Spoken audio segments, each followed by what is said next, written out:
আজ নরেন্দ্র দামোদর দাস মোদীর 11তম বর্ষে আমরা পদার্পণ করলাম।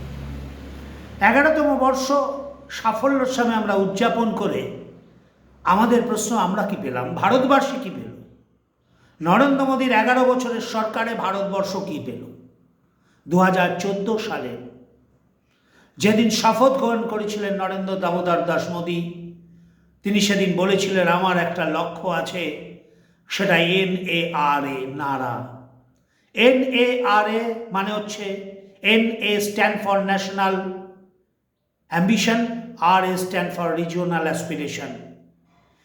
NA stand for national ambition, দেশ এগিয়ে চলবে, দেশের ভূমিকা থাকবে, দেশ সামরিকভাবে এগিয়ে চলবে, দেশ অর্থনৈতিকভাবে এগিয়ে চলবে, দেশ ভারতীয় সভ্যতাকে পৃথিবীতে প্রতিষ্ঠিত করে ভারত আগামী দিনে পৃথিবীর সর্ববৃহৎ শক্তির দিকে এগিয়ে চলে থাকবে।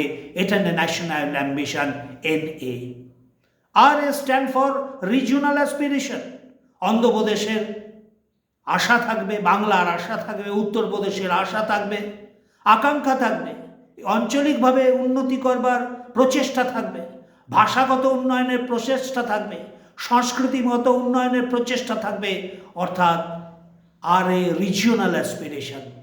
মোদিজি বললেন, ন্যাশনাল অ্যাম্বিশন আর রিজিওনাল অ্যাসপিরেশনকে যদি একই সূত্রে গেঁথে নেওয়া যায়, অর্থাৎ নারা যেদিন একই সূত্রে গাইবে, যেদিন উড়িষ্যা বলবে $1 ট্রিলিয়ন ইকোনমি হব আমরা, যখন বলছে উত্তরপ্রদেশ আমরা আজকে $1 ট্রিলিয়ন ইকোনমি, যখন অন্ধ্র বলছে আমাদের প্রচেষ্টা $1 ট্রিলিয়ন ইকোনমি, তাহলে স্বভাবতই ভারত আবার অর্থনীতিতে প্রথম একের মধ্যে চলে যাবে, এটাই নিয়ম হবে। কিন্তু এ বাংলার বুকে দাঁড়িয়ে যখন উড়িষ্যা থেকে অকংগ্রেসি যারা ছিলেন তখন তারা $1 ট্রিলিয়ন স্বপ্ন দেখছেন, তখন বাংলার বুকে 6 লক্ষ কোটি টাকা দেনার সরকার, যার সামগ্রিকভাবে ভারতবর্ষের ক্ষেত্রে পরিদায়। তাই তিনি বলেছিলেন, যতদিন না NARA স্ট্যান্ড হবে ততদিন ভারতবর্ষ অর্থনীতির দিকে এগিয়ে যাবে না। তাই 2014 প্রথম বর্ষে তিনি বললেন, make in India, vocal for local এক পদক্ষেপ তৈরি হলো। ইন্ডিয়া গভর্নমেন্ট থেকে ভারত সরকারে রূপান্তরিত হলো। 2015 আসলো প্রধানমন্ত্রী মুদ্রা যোজনা। সারা ভারতবর্ষের MS অর্থাৎ মাঝারি এবং ছোট শিল্পদের সাহায্যার্থে এই প্রকল্পে দেখা গেল এক ঐতিহাসিক সাড়া। 2015 থেকে আজকের 24 পর্যন্ত 32.4 লক্ষ কোটি টাকা প্রধানমন্ত্রী মুদ্রা যোজনায় খরচ হয়েছে এবং 52 কোটি ক্ষুদ্র শিল্পপতিরা উপকার পেয়েছে। ধীরে ধীরে মেড ইন ইন্ডিয়া, আত্মনির্ভর ভারতের পথে আজকে এগিয়ে চলছে। 2016 সাল ঐতিহাসিক সিদ্ধান্ত ডিমনিটাইজেশনের, যার ফলে অর্থনীতির এক নতুন নাড়া দিল।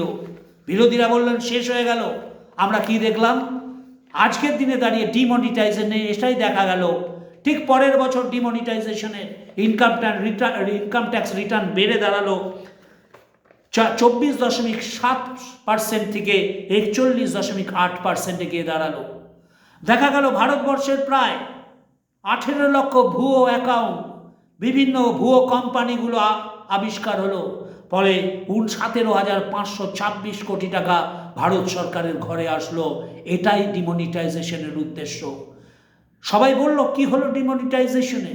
ভারত সরকার দেখিয়ে দিল ডিজিটাল ইন্ডিয়ার পথে ভারত এগিয়ে চলল।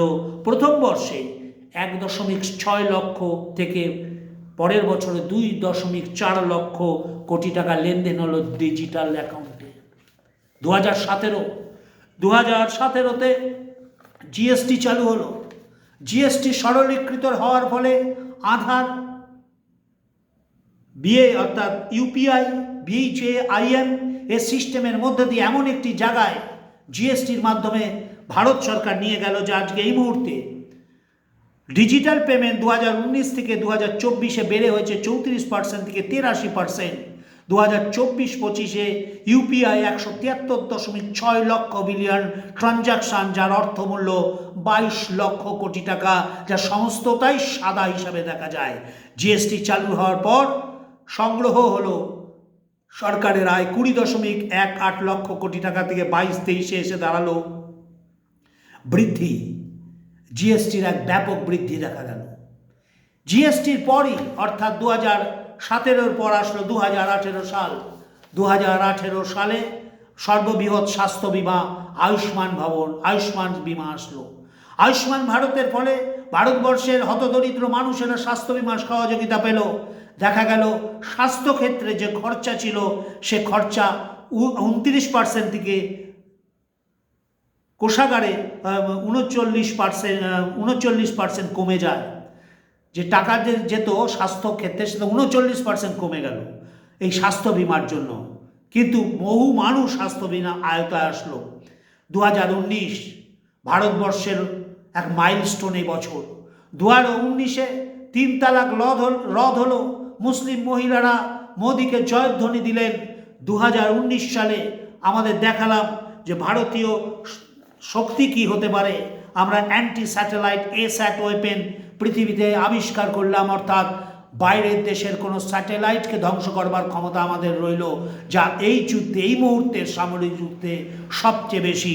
যার আগে ইউএসএ পেরেছে, রাশিয়া পেরেছে এবং চায়না পেরেছে। চতুর্থ দেশ হিসাবে অন্যের স্যাটেলাইটকে ধ্বংস করবার ক্ষমতা আমরা 2019-এ গ্রহণ করলাম। আমরা ওমেন এম্পাওয়ারমেন্ট বিল পাশ করলাম 2019-এর সামনে রেখে। আমরা পাকিস্তান বাংলাদেশের হিন্দু শরণার্থীদের জন্য সিএএ চালু করলাম। তারপরের ইতিহাস, পিওকে প্রবেশ করে ভারতবর্ষ সিআরপিএফ পুলওয়ামার পর বালাকোট এয়ার স্ট্রাইক করলো। ইতিহাস সৃষ্টি করলো ভারত। বলল উড়ি অ্যাটাকের পরও ভারতবর্ষ দেখিয়েছিল যে সংক্ষিপ্ত সার্জিক্যাল স্ট্রাইক, তারপরে বালাকোট এয়ার স্ট্রাইক। ভারত বলল এরপরে শত্রু দেশকে আমরা ঘরে ঢুকে মারব। এখন নতুন ভারত তৈরি হলো। 2020 ন্যাশনাল এডুকেশন পলিসি তৈরি হলো। 2021 কোভিড ভ্যাকসিন পৃথিবীতে বিপ্লব তৈরি করলো। সেই বিপ্লব ধীরে ধীরে ভারতবর্ষের বিভিন্ন প্রান্তরে চলে গেল। আমরা তাই 2024-এ দেখলাম রাম মন্দির আবিষ্কার, রাম মন্দির